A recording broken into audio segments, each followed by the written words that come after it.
Bonjour, c'est Emma. Aujourd'hui on va parler du MEM 3.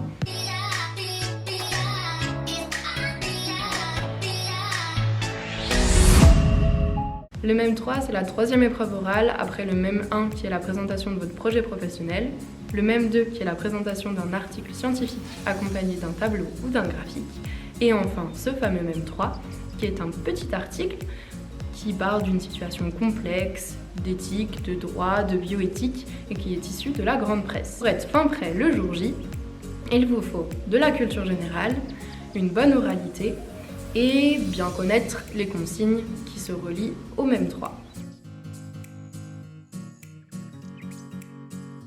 Donc pour la culture générale, il vous suffit d'écouter de temps en temps la radio, de lire des articles issus du Monde, de la BBC, Science et Avenir par exemple, et vous pouvez tout aussi bien aller sur Instagram et écouter nos podcasts ou regarder le compte d'Hugo Décrypte.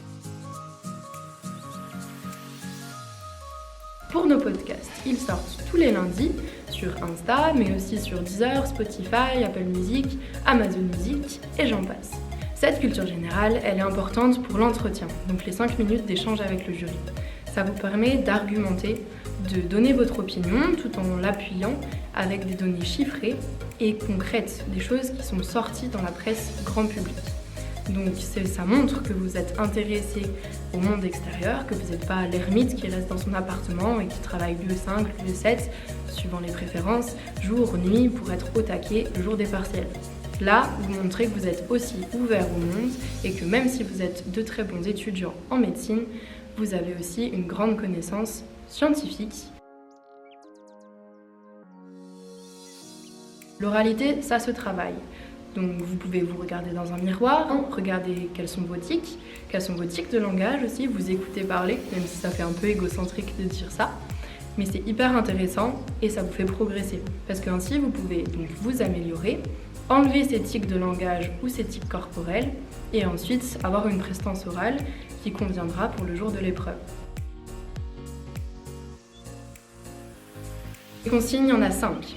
Mais dans ces 5 consignes, il y en a une que vous pouvez enlever. C'est celle de l'échange avec le jury. On le sait, on n'en a pas besoin pour faire son plan. Donc la première consigne, elle consiste en présenter l'article, le résumé. Une synthèse brève, précise et concise.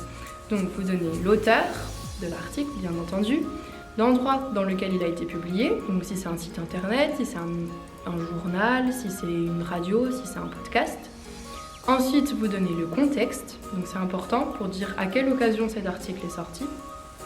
Et après, vous pouvez enfin résumer l'article en quelques phrases, donc une ou deux, mais de manière très brève, parce que 5 minutes c'est assez court, et quand vous devez tout présenter, tout dire ce que vous avez prévu, et c'est pas suffisamment. Deuxième consigne, c'est quels sont les différents points de vue, implicites ou explicites. Les points de vue implicites, ce sont que ceux qui ne sont pas inscrits dans l'article. Donc c'est des personnes que vous pensez liées au sujet, qui pourraient être intéressées par ce sujet et par contre qui ne sont pas inscrites dans l'article. Donc leur nom, le nom de l'association, le nom du journaliste, le nom du politicien, le nom de la religion, n'est pas inscrit dans l'article noir sur blanc. Ça c'est l'implicite. Puis explicite, c'est ceux qui sont inscrits, donc noir sur blanc, dans l'article, dont le rédacteur parle. Passe aux problématiques, aux questions qui surgissent à la lecture de l'article.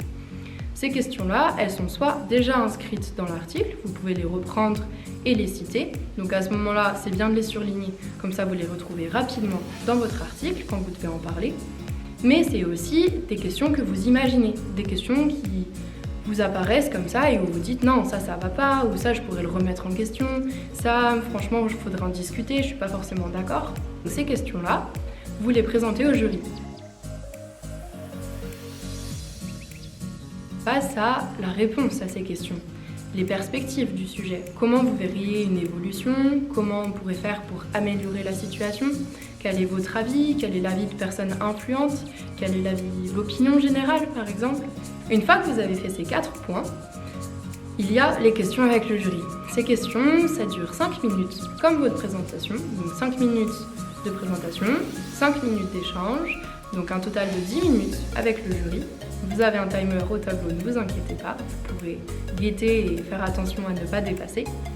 Et ces 5 minutes avec le jury, Ce sont les deux personnes qui sont en face de vous qui vont vous interroger sur des choses que vous avez dites, qui leur ont posé des questions ou qui voudraient vous faire repréciser, ou des questions qu'ils ont déjà préparées et qui sont en lien directement avec le sujet, auxquelles vous allez pouvoir répondre déjà avec votre expérience personnelle, avec ce que vous avez lu dans l'article, ce que vous avez compris dedans, mais aussi et toujours avec votre culture générale. Beaucoup d'entraînement. Il y a les articles, les sujets hebdo qui paraissent chaque semaine et qui sont sur notre drive, dans la rubrique MEM3, bien entendu. Entraînez-vous tout seul, entraînez-vous avec des jurys potentiels, donc votre famille, vos amis.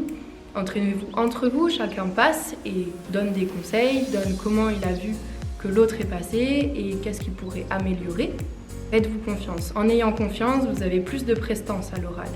Et une fois que vous avez un bon brouillon où vous avez bien analysé votre texte, donc vous avez 10 minutes, je le rappelle, 10 minutes pour vous préparer dans la salle de préparation, découvrir l'article et vous faire un plan. Donc soit sur un brouillon, soit directement sur l'article. Donc vous pouvez surligner, vous pouvez écrire, vous pouvez faire des grands 1, grands 2, grands 3, grands 4, vous pouvez faire des petites annotations, du gribouillage, comme vous voulez, ça ne compte pas.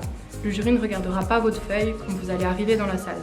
Vous faites vraiment ce qui vous convient le mieux. Il n'y a pas de bonne ou de mauvaise méthode. Pendant ces 10 minutes, il faut vraiment que vous ayez quelque chose de concret, de concis. Vous savez où vous allez, dans quel sens, à quel moment. Donc, entraînez-vous et ça va gérer. À plus!